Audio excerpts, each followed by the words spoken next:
I've always been a terrible cook. Eating out can be expensive, but for someone with my culinary impediments it's nothing short of a necessity. A few months ago this place opened up right around the corner from my apartment, Tom's Eats. Not too much to describe. It had this traditional American diner vibe going. Clean, plain food. Cheap too. I liked it. I ate there every single day religiously for the past month. Usually it was 2 meals a day, sometimes all 3. They've got a pretty minimalist menu, mostly meat and potatoes kind of stuff, but it works. Tom's has the cheapest sirloin steaks I've ever seen. They're really not bad either. Kind of fatty, but the cooks know how to make something medium rare.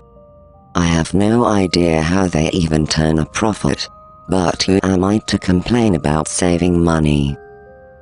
I stopped in this morning on my way to work, ordered my customary steak and eggs.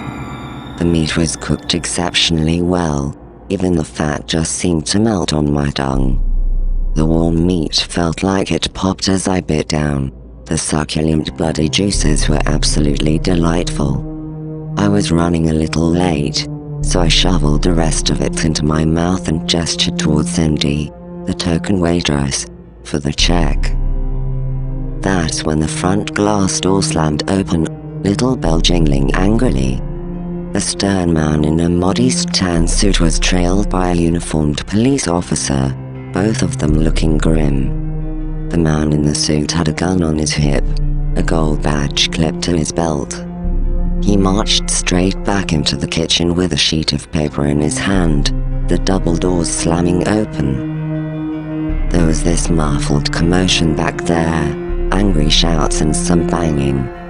I heard something about a search warrant, and the next thing I knew the owner, Tommy, was being shoved out the door in handcuffs. There were a couple of other people in the diner, meat suspended on forks with their mouths hung open comically. The man in the suit walked right over to me. "Detective Sanford," he grumbled. Dark bags hung under his eyes, freshly shaven face a shade paler than white. "I'll need your name, address, and phone number." I was too shocked to question him. I just spat out my particulars. He clicked his pen and jotted my information small spiral-bound notepad. "We'll be in touch," was all he said before he moved on to the other diners, pen in hand. 2 more police officers entered the little diner and ordered us all to leave and to go home. Thoroughly disturbed and more than a little confused, I trudged back down the sidewalk toward my apartment. I cast one last glance back at Tom's Eats and I wish I wouldn't have. A white van stamped County Coroner was parked behind the diner, just next to the dumpster.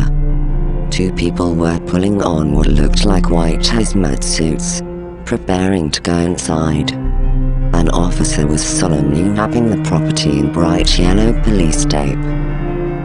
I don't even remember the walk back to the apartment, but I do remember brushing my teeth until my gums were bleeding. Despite the fact that I'm in a state of denial, I think I know what was going on at Tom's Eats. I'm terrified for the phone to ring and confirm what I already know is true. I'm going to get off the computer now. I think I'm about to throw up again.